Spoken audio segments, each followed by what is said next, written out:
Okay, welcome back to Wednesday. We're going to talk about tension a little bit, and I'm going to show you just this little exercise that's really good for beginner quilters especially, but anybody who thinks they're struggling with their tension and they don't quite know which to adjust, at the top or the bottom. Right here I've done some stitches, and you can see the worst tension always shows up in the curves, and my green thread, which is the bottom, is being pulled up, and the yellow thread on top is pulling it up. So that means one of two things. Either the yellow is too tight or the green is too loose, or maybe both. So where would you start to adjust? Well, I'm not really going for good tension right now. I just want to learn what happens when I make what changes. So this is my tension adjustment, righty-tighty, lefty-loosey. So I think that my top is too tight, so I'm going to start turning my bottom, and I can actually do that while I stitch. I've got my hand here and I'm loosening it, one full turn, and I can start to see that it's making an adjustment, but not very much. I actually think that the bottom is quite loose, and that's why it keeps pulling up. And one way that I can tell how loose the bottom is when I pull my machine away and it pulls, then I really get that pulling effect. Like if I was going to pull up my bottom thread, can you see? I don't know if that was clear. I'm going to do it again. That pulls up so easily that I'm pretty sure that that is very, very loose. So now let's make some adjustments to the bottom. Now I like to use a Tawa tension gauge, and it gives me some idea of what my bottom tension is.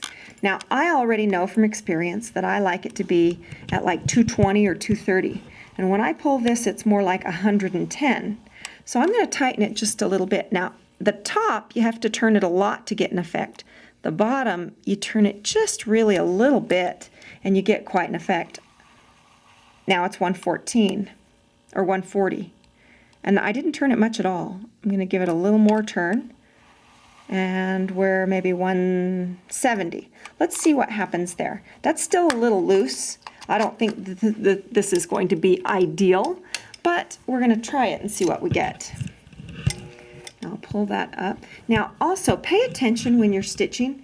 When you pull your thread on the top, what does it feel like when you get good stitches? Pay attention to that and you'll get a feel for what is right.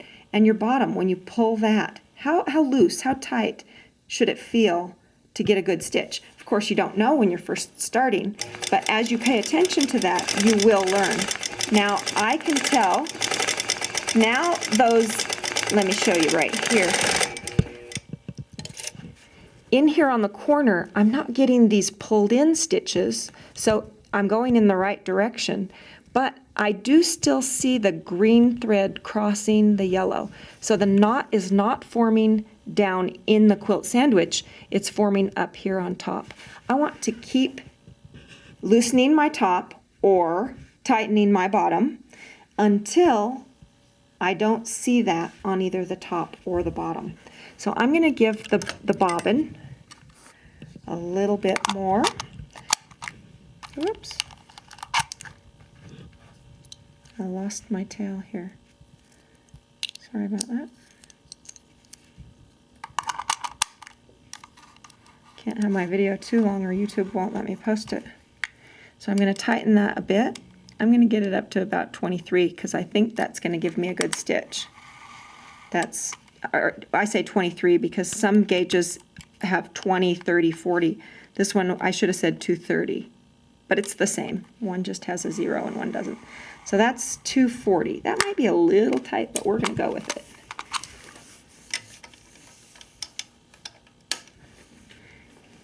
Now I'm going to pull this. I can tell my top is still too tight.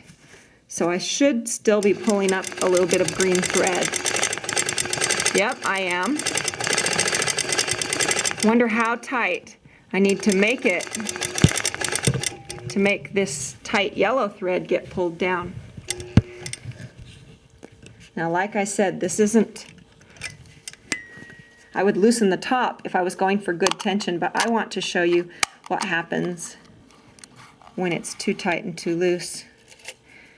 Because I can make it look good with both too loose, and I can make it look bad Good with both too tight. Okay, here we go. Now that's tight. We should maybe get some breakage out of this.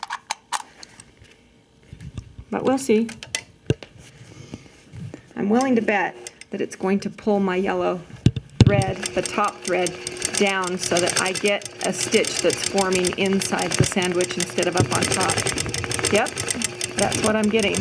In fact, the bottom is so tight now, it's probably likely that the yellow is pulling through the bottom, and the railroad tracks, like what we see over here, are probably forming on the bottom side, no, with the yellow. So try that at home, and you'll really learn what happens when you change which setting.